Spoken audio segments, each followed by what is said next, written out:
Olá, pessoal, tudo bem?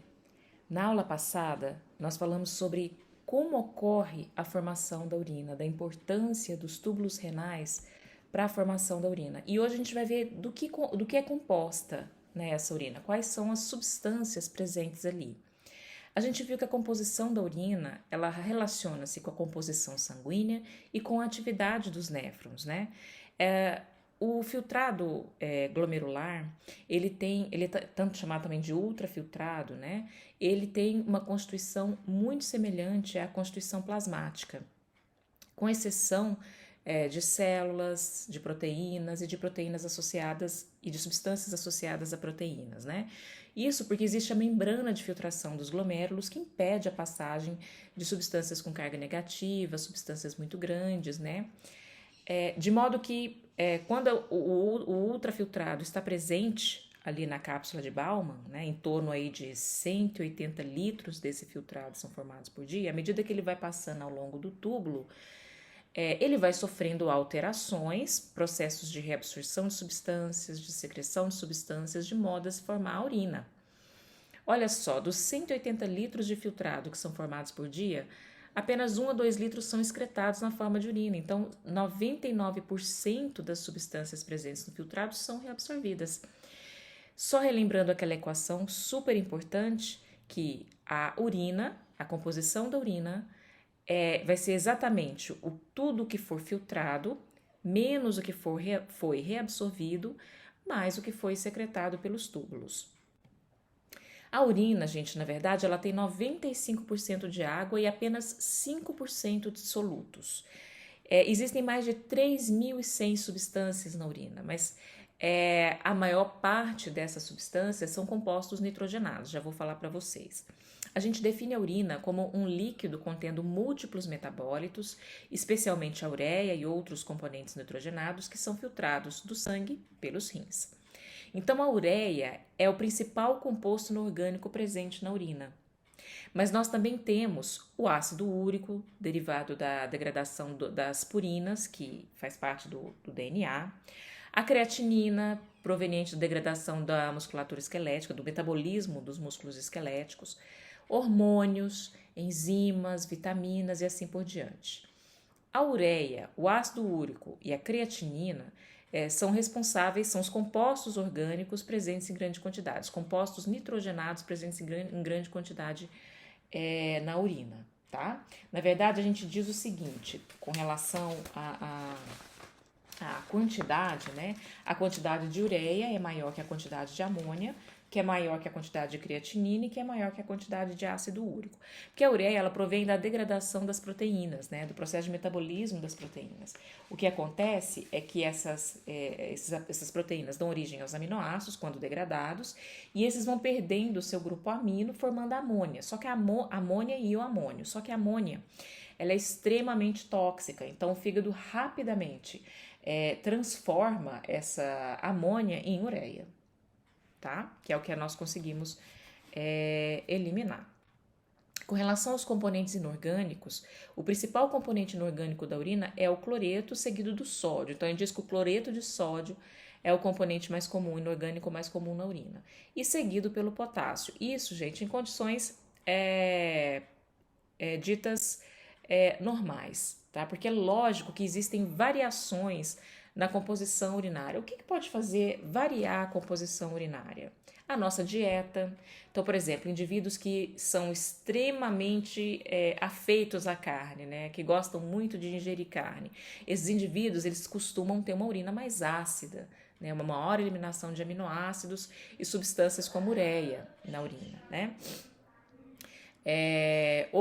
Os indivíduos que preferem, que comem maior quantidade de vegetais, os vegetarianos, eles têm uma urina mais alcalina, tá? Substâncias como medicamentos também podem alterar a composição urinária.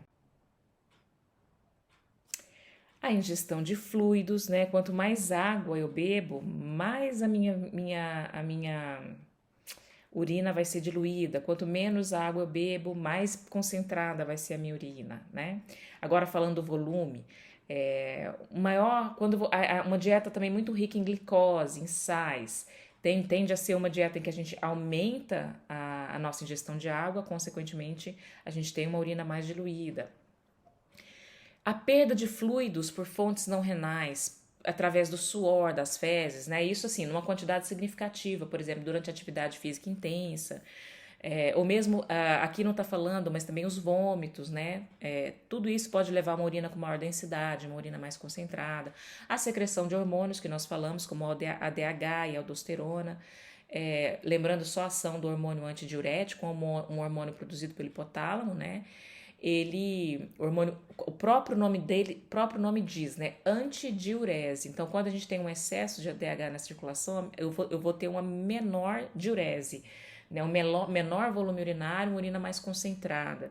A aldosterona, por sua vez, é produzida pelas suprarrenais, ela aumenta a reabsorção de sódio, consequentemente também de água, né? Então, os indivíduos eles tendem a ter uma urina também mais concentrada, tá? Mas, em geral, o volume diário médio de urina de um indivíduo é de 600 a 2.000 ml a cada 24 horas, sendo variável, como eu disse. A gente diz o nome, a gente dá o termo de oligúria para diminuição do volume urinário, que pode ocorrer por desidratação, por exemplo, vômitos, diarreias nas queimaduras, o suor excessivo. É quando a gente tem um volume urinário inferior a 400 ml por dia, isso para adultos, tá? Poliúria é o aumento do volume urinário, então acontece no diabetes mellitus, no diabetes insípidos, o indivíduo em uso de diuréticos, em ingestão de álcool ou cafeína, porque são duas substâncias que inibem o hormônio ADH, é superior a 2,5 litros, o indivíduo excreta mais de 2,5 litros de urina. A anúria é a ausência de volume urinário ou volume urinário inferior a 50 ml por dia. Acontece em indivíduos com lesão renal grave, diminuição do fluxo sanguíneo para os rins e assim por diante, tá? Falando um pouquinho de diabetes e de poliúria, tá?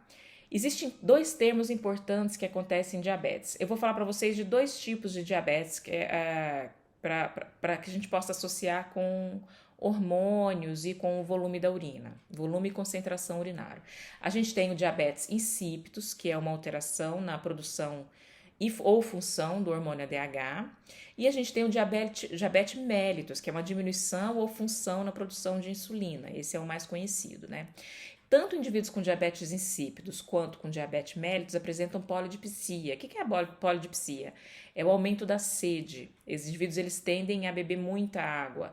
E tem poliúria, quer dizer, tem aumento do débito urinário, né? Eles urinam, querem urinar a todo momento, em volume em grande quantidade. No caso do diabetes mellitus, começando a falar por ele pela sua simplicidade, né, e a gente tem mais contato, no diabetes mellitus, o que acontece? Pela ausência da produção da insulina ou sua função inadequada, a glicose não entra na célula. Consequentemente, quando a gente tem um excesso de glicose no sangue, a gente acaba eliminando esse excesso de glicose pela urina, porque existe o que a gente chama de limiar renal. Se vocês lembrarem, a glicose, ela passa normalmente total pelo filtrado, pelo glomérulo, né? Então ela está 100%, ela é 100% filtrada e vai estar presente ali na cápsula de Bowman. Só que 99%, 100% da glicose é reabsorvida logo no túbulo contornado proximal.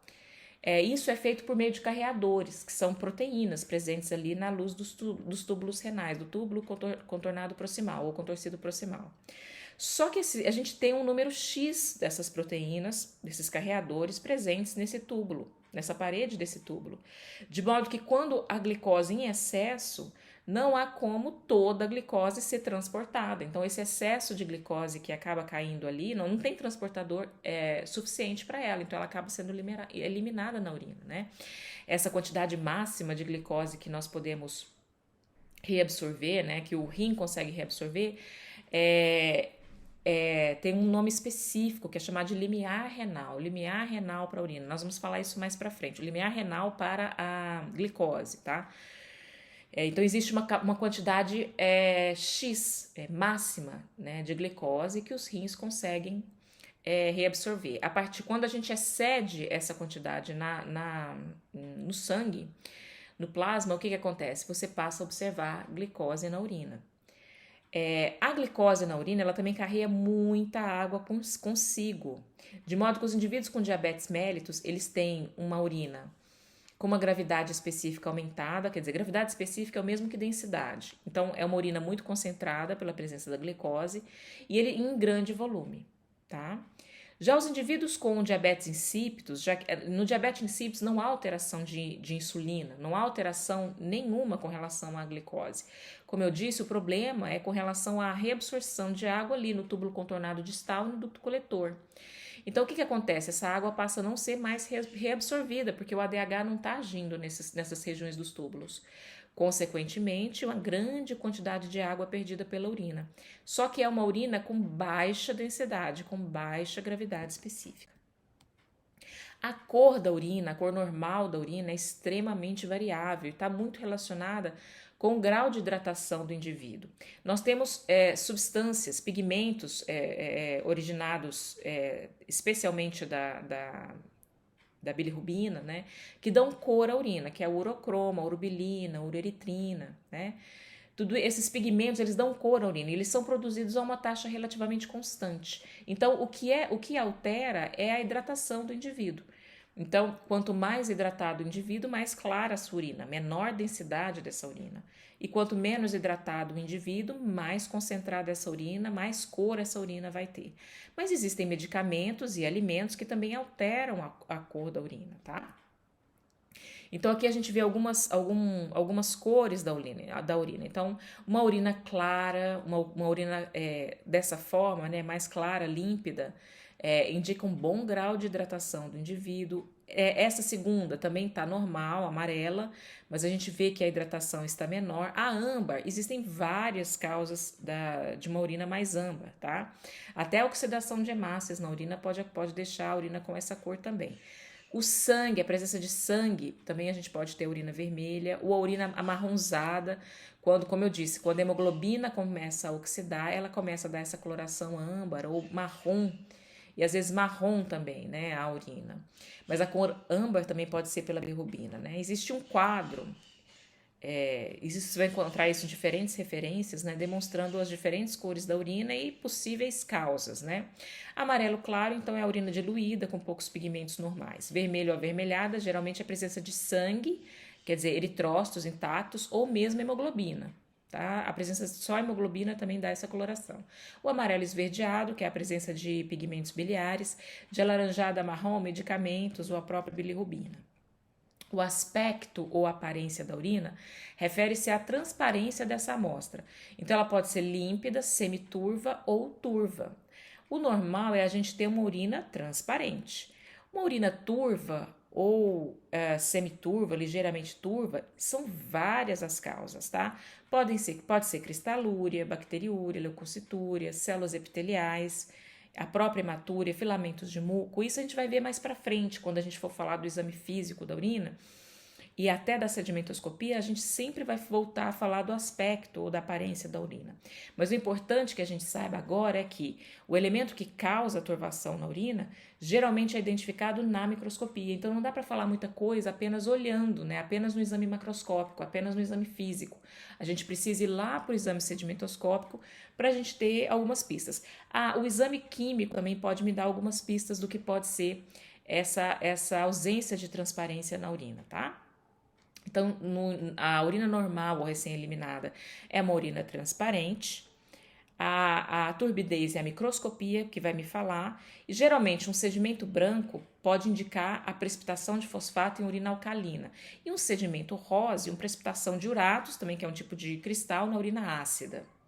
Mas também pode indicar infecção bacteriana maciça, proteinúria maciça, excesso de células, tá? A leucocitúria também me dá um sedimento branco. Por isso que é muito difícil apenas olhando, me dizer o que é, tá bom? Tanto o fosfato quanto o urato são cristais que não têm, a gente chama de cristais amorfos, tá? E a gente vai fazer a diferenciação deles com base no pH da urina. Mais pra frente também eu vou falar